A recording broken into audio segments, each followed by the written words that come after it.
on va surtout développer leur capacité comme j'ai dit, à enchaîner les actions, ok, à haute intensité, parce que c'est ce qui se passe, la réalité du jeu, elle est là.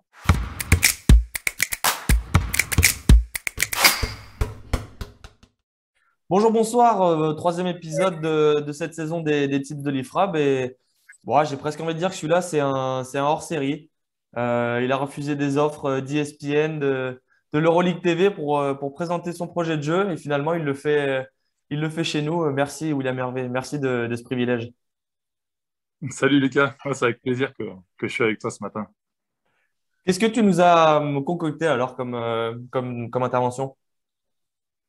Je vais vous présenter les situations de un contre 1 ce matin, mais orientées plutôt autour de la thématique de la transition, c'est-à-dire que l'objectif va être de chercher à développer chez les jeunes notamment. Après, c'est des situations qu'on peut retrouver aussi chez les seniors parce que c'est assez ludique, mais développer la capacité à transiter au sein d'un exercice autour d'enchaînement de situations de un contre 1.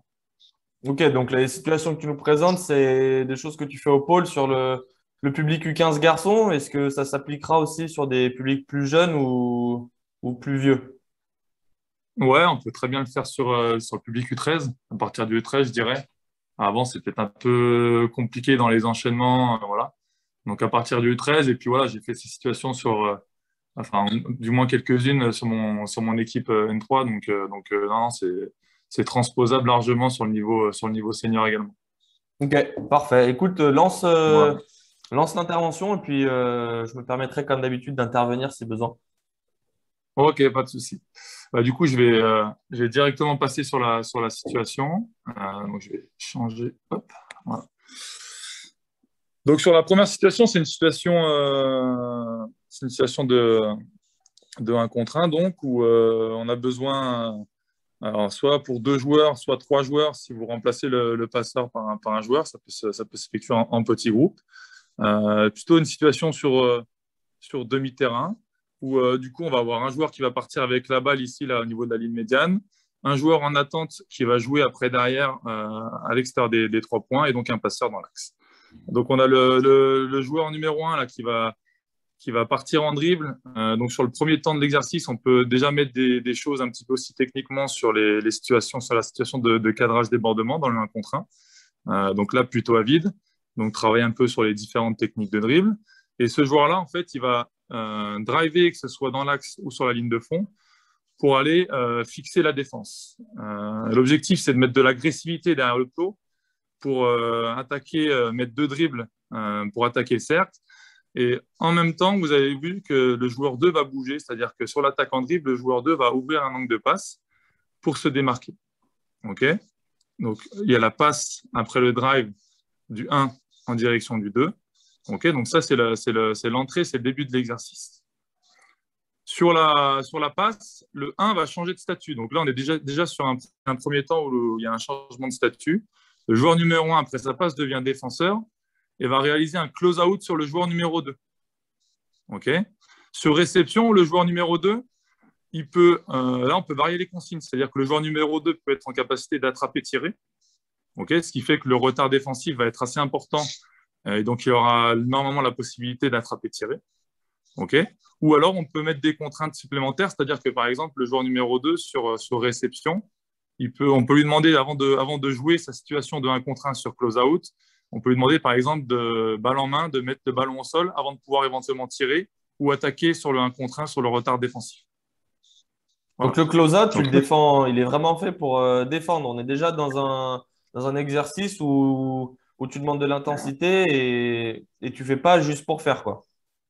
non, non, on demande vraiment de l'intensité. On peut rajouter, du coup, il y a aussi une notion de motricité un peu défensive sur close-out. Reprendre fort, multiplier un peu les appuis, prendre du volume, l'activité de la main sur le tir. Okay. Et là, effectivement, on défend vraiment le 1 contre 1. C'est-à-dire que l'idée, c'est d'aller défendre le tir. Okay. Et donc, dans ce cas-là, le joueur qui est sur la réception à la balle doit lire la situation. C'est-à-dire que soit je suis en capacité d'attraper, tirer parce que j'ai un temps qui est suffisamment important pour pouvoir enclencher mon tir, soit je suis en capacité, pourquoi pas, de jouer le drive sur le close-out. Donc, il y a vraiment une notion d'intensité et vraiment une volonté de défendre le 1 contre 1 sur le close-out.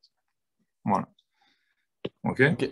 Ok. Il y avait une suite à cet exercice. Est-ce qu'on en reste là Ouais. pour le premier? Non, non, il y a une évolution. Donc ça, c'est Ok. la première situation de 1 contre 1. Donc comme je le disais, c'est une situation où il va d'abord y avoir une première situation de 1 contre 1. Et suite à cette situation de 1 contre 1, on va enchaîner une deuxième séquence où là, il va y avoir un changement de statut. C'est-à-dire que le joueur 2 qui a réalisé son 1 contre 1 offensif va passer en défense. Okay, et le joueur numéro 1 va tout de suite transiter pour aller jouer une situation en attaque. Okay, et cette fois-ci, on va du coup utiliser, sur la deuxième situation, on va utiliser le passeur qui va jouer avec le joueur numéro 1. D'accord. Donc l'idée, c'est que le 1, là, il soit dans cette capacité de transiter. C'est-à-dire, dès que j'ai fini de défendre le tir, dès que le ballon est parti des mains du joueur numéro 2 sur le tir, okay, je vais ressortir pour jouer sur une situation de démarquage avec le passeur. Et le joueur numéro 2, tout de suite après son tir, il transite sans s'occuper du rebond et il vient jouer la défense sur le joueur numéro 1. Voilà.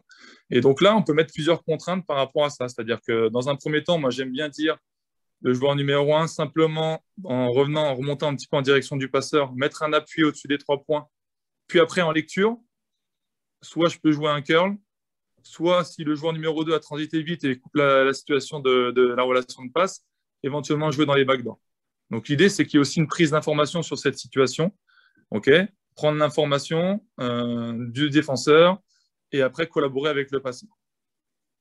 Okay, donc ça, c'est la première contrainte qu'on peut lui mettre. La deuxième contrainte, si on veut travailler sur une situation, peut-être d'être plutôt dans la capacité à prendre l'information et enchaîner sur des attitudes de tirer, okay, ben on peut demander au joueur numéro 1 de réceptionner la balle au-dessus des 3 points. Okay, et sur réception, pareil, être en lecture en fonction de la reprise défensive de 2, être en capacité de lire est-ce que j'attrape, je tire, est-ce que j'attrape, j'enclenche une situation d'agressivité vers le cercle. Donc c'est une situation où ça s'enchaîne assez rapidement et malgré tout, dans la vitesse, il faut être capable aussi de prendre des informations et donc des décisions assez rapides. Ok. Voilà. Est-ce que sur un exercice comme ça, tu arrives à faire bien les deux rôles? C'est-à-dire, est-ce que le 2 déjà, il va réussir à tirer correctement, sachant qu'ils se disent, faut pas que je sois en retard sur la défense d'après? Est-ce que tu arrives à mettre de la qualité dans les deux statuts à chaque fois? Ouais, c'est pour ça qu'il faut donner des repères, c'est-à-dire que le joueur, sur le premier close-out, on demande bien à ce qu'il défende le tir jusqu'à sa finalité, c'est-à-dire jusqu'à ce que le ballon il soit parti des mains de l'attaquant. On peut même, si on va plus loin dans la motricité un petit peu défensive, demander à ce qu'il y ait un box-out, annonce du tir, écran retard, et dès que j'ai fait l'écran retard, j'ai contacté mon joueur sur l'écran retard, alors je peux enchaîner la deuxième situation de 1 contre 1, par exemple. Ok. Mais globalement, oui. Après, il faut insister voilà, sur la qualité des deux rôles, que ce soit en attaque ou en défense, de bien jouer le jeu pour qu'on ait une situation derrière qui soit en lien avec ce qu'on recherche. Ok. Pour résumer, les deux, trois points de vigilance que tu aurais, toi, sur cet exercice, ce serait quoi? Je, ouais, alors, il y a une question de timing. La première chose, c'est déjà insister sur le premier temps, là où il y a le joueur qui drive, de bien mettre de l'agressivité, de bien mettre minimum 2 dribbles pour attaquer fort, aller loin dans l'agressivité dans le cercle pour après passer. Ce qui fait que là, du coup, le fait que j'aille loin, j'ai une distance qui est moins importante à réaliser sur le close-out, ce qui met du sens à ce qui se passe derrière, dans la situation de 1 contre 1. Si jamais je drive et que je passe derrière les plots, la distance est tellement importante que derrière la situation de 1 contre 1, ça va être une situation quasiment vide, donc pas forcément intéressante. Okay, et puis, ce qu'on va leur demander surtout, c'est d'enchaîner très rapidement. C'est une situation que les joueurs aiment bien parce que c'est une situation qui s'enchaîne, il y a du rythme. Okay, et donc, du coup, on va voir des choses intéressantes dans la vitesse. Est-ce qu'ils sont capables de prendre des infos, prendre des bonnes décisions, jouer en fonction de la défense, etc. etc. Ok. Donc, ouais, du coup, Donc, l'exercice, l'enchaînement, il est assez exigeant parce que même sur ouais. le départ du truc, tu es obligé de mettre de l'agressivité, de déborder rapidement. Après, tu dois Mm. courir pour aller défendre le close-out. Après, tu dois remonter pour te démarquer rapidement et peut-être repartir dans le backdoor. Du coup, c'est assez long quand même. Sur quelle durée tu le fais, cet exercice? Après, voilà, moi, ce que je leur demande sur ces situations, c'est de mettre beaucoup d'intensité sur le temps où ils sont en action. Et après, voilà, prendre le temps, entre guillemets, de se remettre en place et de réenchaîner avec de l'intensité. Après, mine de rien, ça va assez vite, hein. Le close-out joue assez vite sur le tir où l'idée, c'est de dire à l'attaquant sur réception, c'est soit tirer, soit être capable de très vite enclencher une action pour être agressif et être efficace. Et après, ça s'enchaîne. Les temps, ils sont assez courts, hein. Donc, c'est un temps de passage qui va durer 5 à 10 secondes, pas plus, mais où effectivement, on demande ce qu'il soit très intense. Ok, ok, bon, bah, très clair pour la première. Merde, tu voulais rajouter quelque chose? Ouais, j'ai une petite évolution que je peux éventuellement partager. Si on va aller encore plus loin dans le changement de statut, c'est-à-dire que sur la réception, là, sur la réception de 1, ok, donc c'est le dernier schéma, on peut aussi autoriser le joueur à jouer avec le passeur, à nouveau. C'est-à-dire que par exemple, si ici, je n'ai pas une situation claire dans le tir ou dans le drive, ok, et ben, je peux à nouveau passer la balle au joueur qui est en soutien et jouer sur une situation de démarquage. Ce qui fait qu'on est complètement. Voilà, l'idée, c'est de jamais stopper la balle et on a une possibilité de relancer par la passe pour à nouveau créer des choses dans le jeu sans balle. Ok, si tu rejoues avec le Voilà. passeur, est-ce que tu restes sur le même quart terrain ou est-ce que tu peux aller de l'autre côté? Non, là, on est plutôt. L'idée, c'est de rester sur le même quart terrain pour Ok, rester dans des espaces qui sont plus en rapport avec ce qui se passe dans la réalité du jeu. ok, Voilà. parfait. Donc voilà, Deuxi- c'est la situation. Cette situation, on peut la faire, donc, comme vous avez pu le voir, c'est une situation où on joue un peu dans la diagonale. On peut mettre, euh, on peut mettre également, hop, je vais y arriver. On peut mettre également un groupe en attente avec un joueur avec la balle ici, ok, un autre joueur ici en attente, et on fait la même situation de l'autre côté. Ce qui fait que, par exemple, quand la situation est terminée, il y en a une autre qui s'enchaîne et ça fait un temps de repos quand même entre les deux situations. Voilà. Ok, Et puis, donc, du coup, soit vous avez assez de joueurs et vous mettez un joueur au milieu qui est passeur, et du coup, vous faites les rotations comme vous l'entendez. Et vous pouvez très bien couper le groupe en deux et faire la même situation sur l'autre demi-terrain, ce qui fait que vous avez en activité facilement 10-12 joueurs, quoi. ok, Voilà. parfait pour cette première situation. Qu'est-ce que tu nous Ouais. réserves pour la suite? Tu as Et ben, toujours commencé dans le pas même trop mal style, là, donc continue comme ça.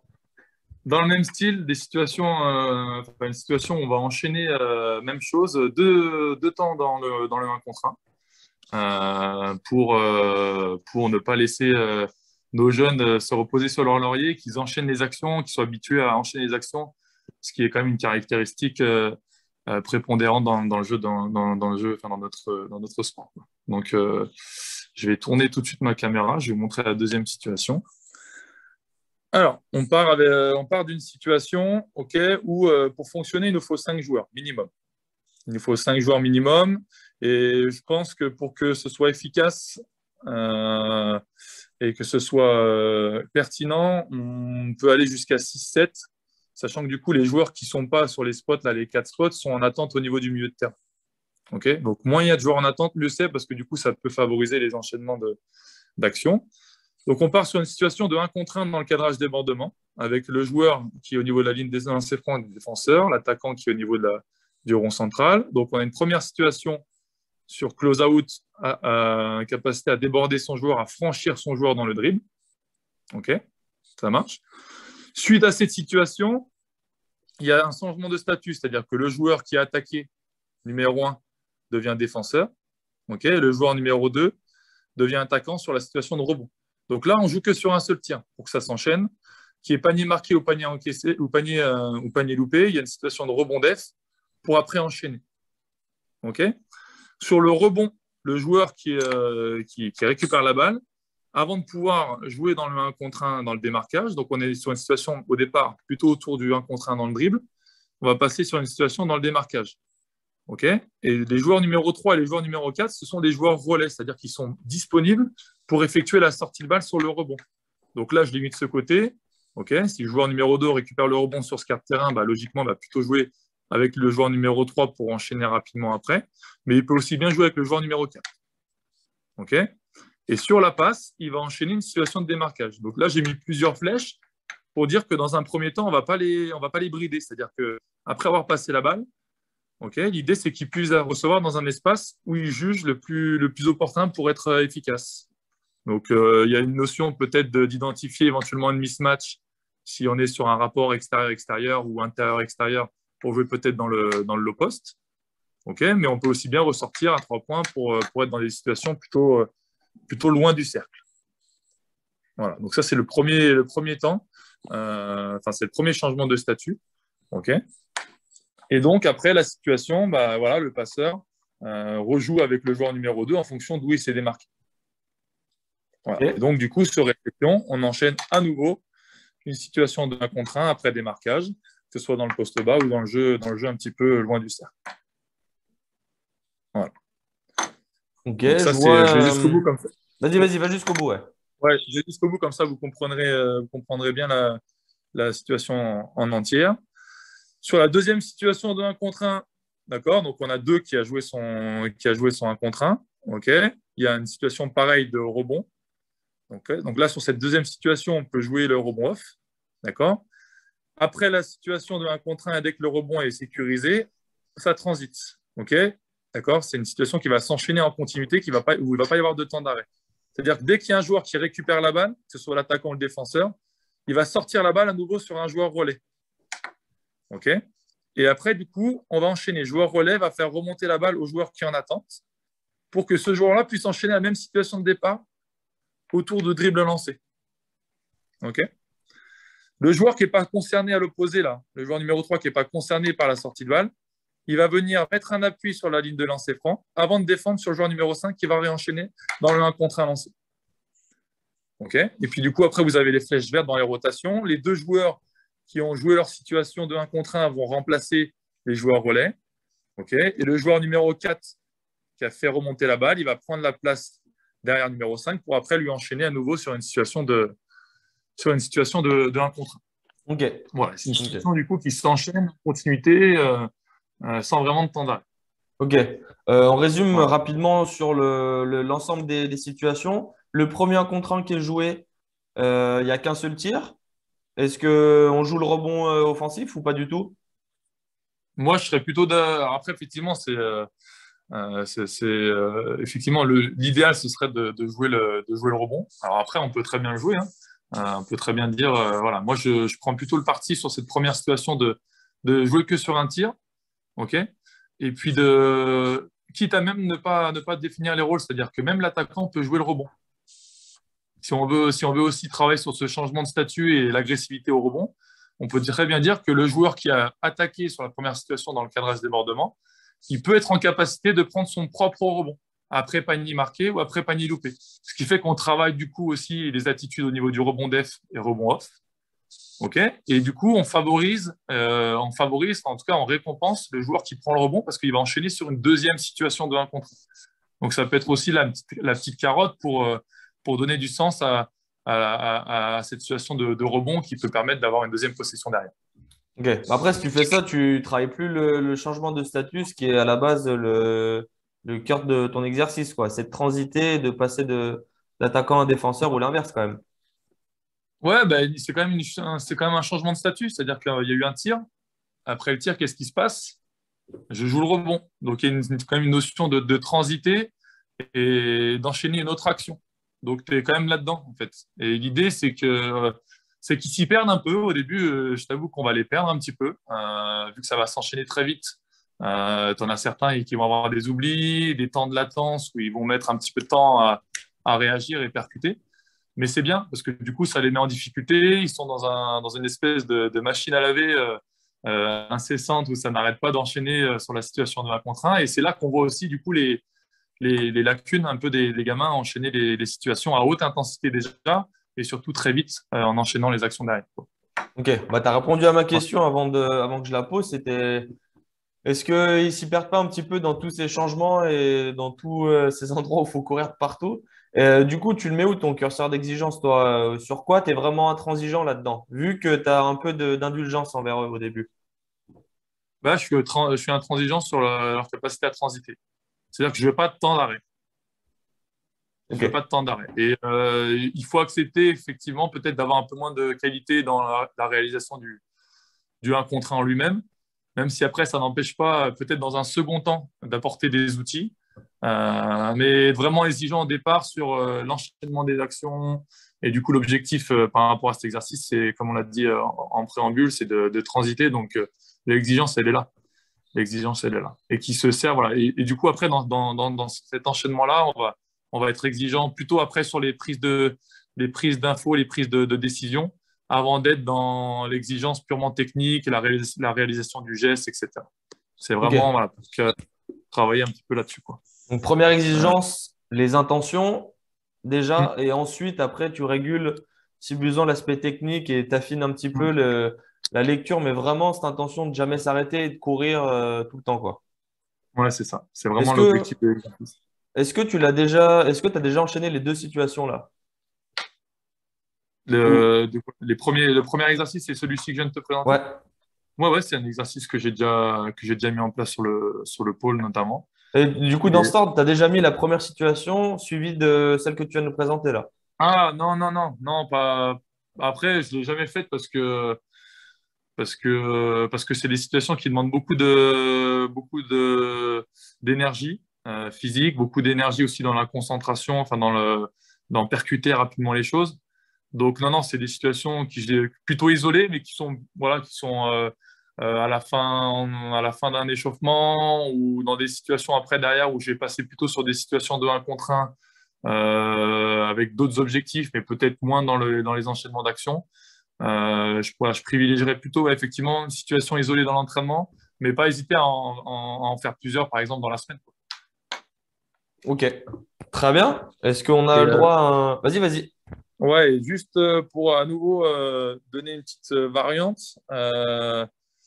si on veut encore plus jouer sur la notion de prendre les informations, prendre des décisions et s'adapter, on va dire, au contexte, on peut très bien aussi demander après, dans un deuxième temps, à ce que les joueurs numéro 3 et 4 soient complètement acteurs du jeu. C'est-à-dire que quand la balle va ressortir sur 3 peut très bien, là par exemple, ici, là, quand la balle ressort sur 3 peut très bien se déplacer en dribble pour varier un petit peu les espaces de démarquage, par exemple. C'est-à-dire que si lui se déplace en dribble ici, bah, je peux peut-être venir dans le démarquage à 45 degrés.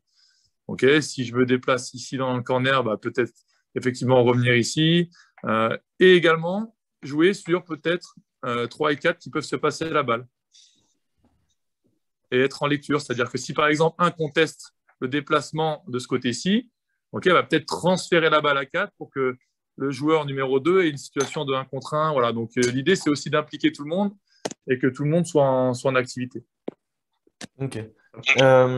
Est-ce que après ce genre d'exercice, si tu fais de l'opposition, tu passes dans le 5-5, est-ce que tu retrouves cet aspect individualiste un petit peu où tu viens d'enchaîner des actions pour toi et du coup tu joues pour toi en première intention ou est-ce que justement ils arrivent à comprendre ça dans l'intérêt collectif?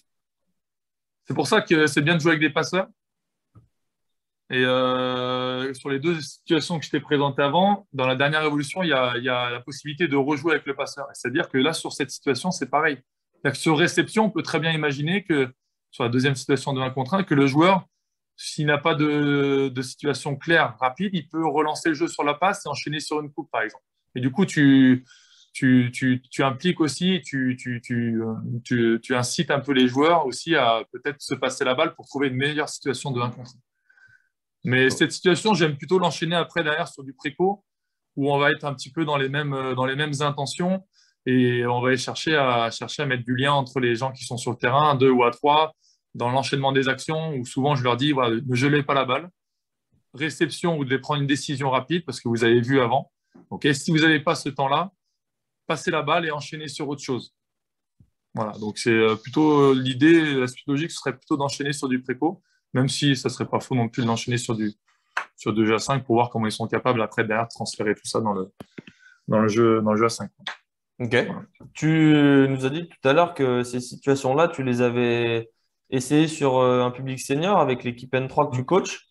Mm. Est-ce que du coup tes exigences sont les mêmes? Est-ce que tu as vu vraiment des grosses différences entre les deux ou pas du tout? Non, ils s'y prêtent vraiment bien au jeu. Ça change en plus un peu de ce qu'on fait voilà, quand on est l'équipe senior, qu'on entraîne 2, 3 fois par semaine, plutôt 2 que 3 d'ailleurs. On n'est pas trop orienté sur ce travail un peu on va dire individuel, qu'on transfère dans le 1 contre 1. Voilà, cette situation, par exemple, je l'ai faite pas plus tard que la semaine dernière. Non, même pas plus tard que, ouais, c'est ça, la semaine dernière, sur une séquence où on était plutôt orienté sur du travail individuel pour casser un peu le rythme. On avait une coupure, donc ça permet de bosser un peu différemment. Et les mecs étaient bien, bien réceptifs. Et non, non, on y retrouve vraiment, on est vraiment dans les mêmes objectifs. Voilà, même si c'est pas le même public, on est dans les mêmes objectifs et s'y prête aussi également bien au jeu, quoi. Ok, parfait. Tu avais une troisième Mm. situation ou Ouais. on reste là-dessus? J'ai une troisième situation, effectivement, où là, on va être dans une situation pareille d'un contrat en continuité, mais il va y avoir une notion de collective, on va dire, parce que c'est un contrat en équipe. On va compter les points en équipe, où on va jouer pour l'équipe. Et on va devoir transiter et mettre à profit un petit peu tout ce qu'on a vu juste avant pour le collectif. Donc, je vais tout de suite basculer sur la situation. Donc, voilà, donc c'est une situation où, pour la faire démarrer, on a le coach qui a la balle au milieu, là, et qui va passer la balle à un des deux joueurs. Okay, donc, comme tu peux le voir, il y a des joueurs au niveau des plots. L'idée, c'est qu'il y ait à chaque fois un joueur bleu ici et un joueur rouge sur un plot, okay, pour pouvoir enchaîner. Voilà. Donc, le coach va relancer le jeu, par exemple, là, sur le joueur rouge. Okay, donc, des réceptions. Okay, je transite, c'est-à-dire que le joueur rouge va en attaque. Moi, joueur bleu,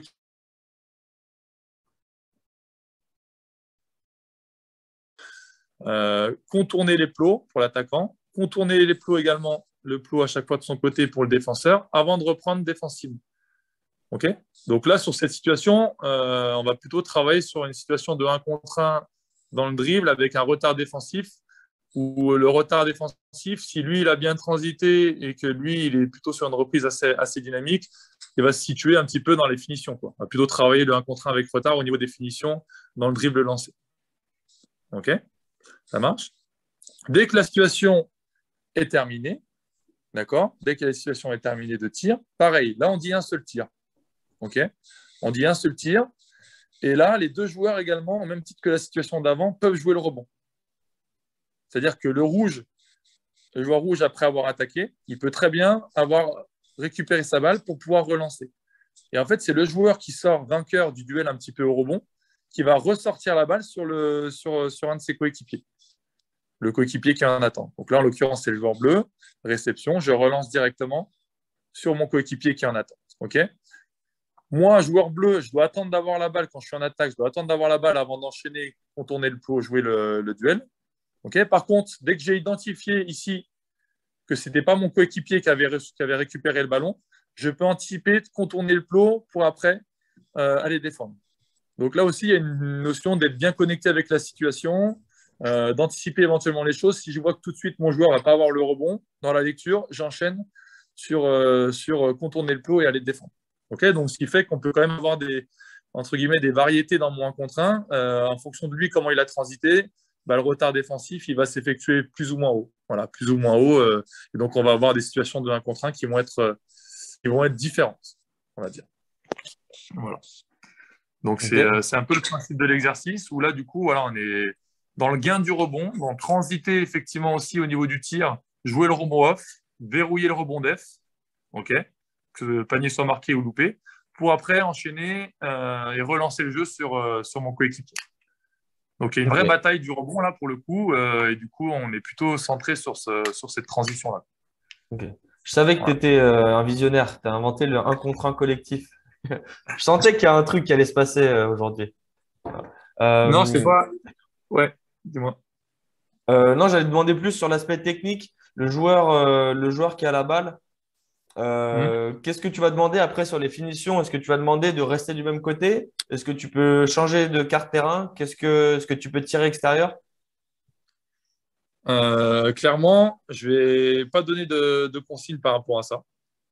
C'est-à-dire que le joueur, dans un premier temps, il va devoir déjà découvrir l'exercice, se l'approprier et du coup trouver des solutions par lui-même. Après, du coup, il y a une notion de prendre les informations toujours présentes.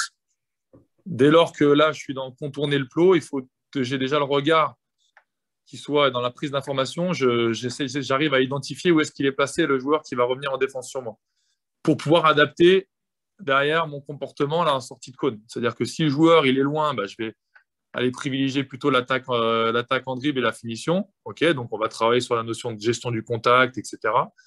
Et après, en fonction de où il me récupère, s'il me récupère plus ou moins haut, bah, effectivement, je ne ferme pas la porte. C'est-à-dire que je peux me stopper tirer. Je peux jouer sur de l'hésitation, puis après réattaquer dans le dribble. L'idée, c'est de se créer un tir. Se créer un tir le plus ouvert possible.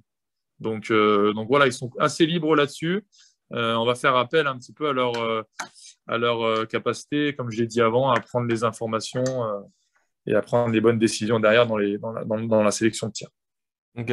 Est-ce que si tu laisses la liberté totale, est-ce que tu ne tombes pas au bout d'un moment que dans le tir extérieur où tu choisis un peu la facilité, tu t'arrêtes Ah, et tu tires de loin? l'idée, c'est comme je disais un petit peu sur les situations précédentes, c'est que lui soit en capacité de prendre des informations. Dès lors que je commence à dribbler, je vais contourner le plot. Bien souvent, on va avoir le regard qui va être orienté au niveau de mes épaules. Donc là, on va regarder le mur. Et l'idée, c'est qu'ils soient en capacité, là, dans leur déplacement, à tourner la tête, prendre l'information au niveau de l'épaule, là, derrière l'épaule, pour voir lui où est-ce qu'il en est. Et en fonction de son retard défensif, s'il est loin, bah, je vais plutôt privilégier effectivement aller chercher le contact dans la finition, aller déposer un lay-up. Et en fonction d'où il me reprend, s'il me reprend plus ou moins bas, bah, je vais être en capacité peut-être d'effacer en travaillant peut-être sur une définition différente, travail d'appui différent pour pouvoir me créer un tir. S'il me reprend haut, bah, voilà, voilà, j'ai d'autres choses à développer, capacité à peut-être hésiter et réattaquer fort pour franchir, sans oublier qu'on peut très bien s'arrêter de tirer ici. Et l'idée, c'est vraiment pas de les brider à ce niveau-là, simplement qu'on les fasse réfléchir sur quelle est la meilleure situation, quelle est la meilleure solution par rapport à ce que me propose la défense, quoi. Ok. Est-ce Voilà, que tu nous as réservé une petite évolution pour celui-là? tout à fait, évidemment. Du coup, ouais, l'évolution donc sur le fonctionnement, c'est exactement pareil, sauf que là, du coup, on va réduire le retard défensif. Ok, sur le dernier schéma, on était sur aller contourner là, le plot avant d'aller défendre. Ok, simplement dès que j'ai identifié que moi je vais défendre, là, donc en l'occurrence le joueur bleu, je vais aller mettre un appui sur la ligne des lancers francs avant de monter défendre. Ok, donc là, logiquement, si les planètes sont bien alignées, qu'on a bien transité, etc., on va se retrouver sur une situation plutôt de 1 contre 1 dans le cadrage débordement. Okay, donc là, les objectifs sont un petit peu différents dans le 1 contre 1. On va plutôt travailler la capacité ici à fixer le joueur. Pourquoi pas tirer si jamais le joueur il est plutôt dans reculer défensivement, ou sinon fixer, franchir avec de l'agressivité pour aller au panier. Ok. Voilà. Écoute, c'est clair. Je ne sais même pas si j'ai des questions tellement c'était fluide. Non, bah n'hésite pas, si tu as des questions, je suis là pour toi.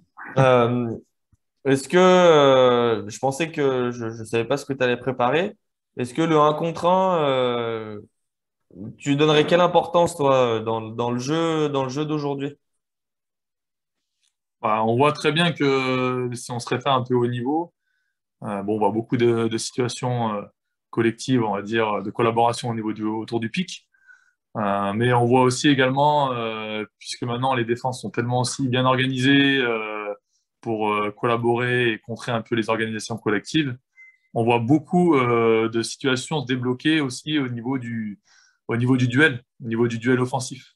Et donc forcément, ça a une importance en tout cas, ça prend de plus en plus d'importance, je trouve, dans le jeu. Le talent un petit peu des joueurs dans ces formes de duel offensif. Et du coup, nous, chez les jeunes, l'idée, c'est aussi non seulement bah, voilà, qu'ils soient en capacité de le faire, mais aussi de développer, bah, là, en l'occurrence, sur ces situations-là, non seulement on va développer de l'aisance, on va développer, que ce soit dans le dribble, dans les finitions, etc., mais on va surtout développer leur capacité comme j'ai dit, à enchaîner les actions, okay, à haute intensité, parce que c'est ce qui se passe, la réalité du jeu, elle est là. Et puis également à prendre des informations et du coup à essayer de prendre des meilleures décisions possibles pour être le plus efficace possible. Parce que la finalité, malgré tout, ça reste de marquer le panier. Donc c'est pour ça que l'idée, c'est pas trop de les cadrer dans ce qu'on veut. Donc c'est pour ça que les situations de 1 contre 1, elles sont assez libres, malgré tout, dans les choix. Euh, insister beaucoup sur la notion de transiter et après, derrière, simplement essayer de les orienter sur, bah, tiens, là, le défenseur a fait ci, peut-être que tu aurais pu faire ça. Mais c'est surtout les éduquer à prendre les informations pour qu'ils puissent être derrière en capacité de décider et de faire leur propre choix. Voilà. Donc après, ils vont aussi apprendre de leurs erreurs et puis ils vont recommencer et puis ils vont s'améliorer. Et voilà, c'est le process, quoi. L'idée, c'est d'avoir un Ok. peu. Ouais, ce que tu nous dis, c'est en gros que les situations que tu as présentées, euh, elles collent parfaitement à l'ère du temps, quoi.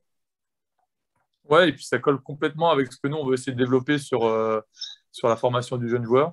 C'est-à-dire des joueurs avec un grand J qui soient capables qui soit capable de s'adapter à des situations à un instant T, à un contexte à un instant T, un défenseur qui est ici, un passeur qui est là, un espace qui est bouché ici. Donc, l'idée, c'est qu'il soit capable de trouver des solutions tout simplement pour être efficace. Ok. Mais tu laisses quand même une grande part d'autonomie aux joueurs. On le rappelle que toi, tu es sur le public 14 du 15 au pôle de Lyon.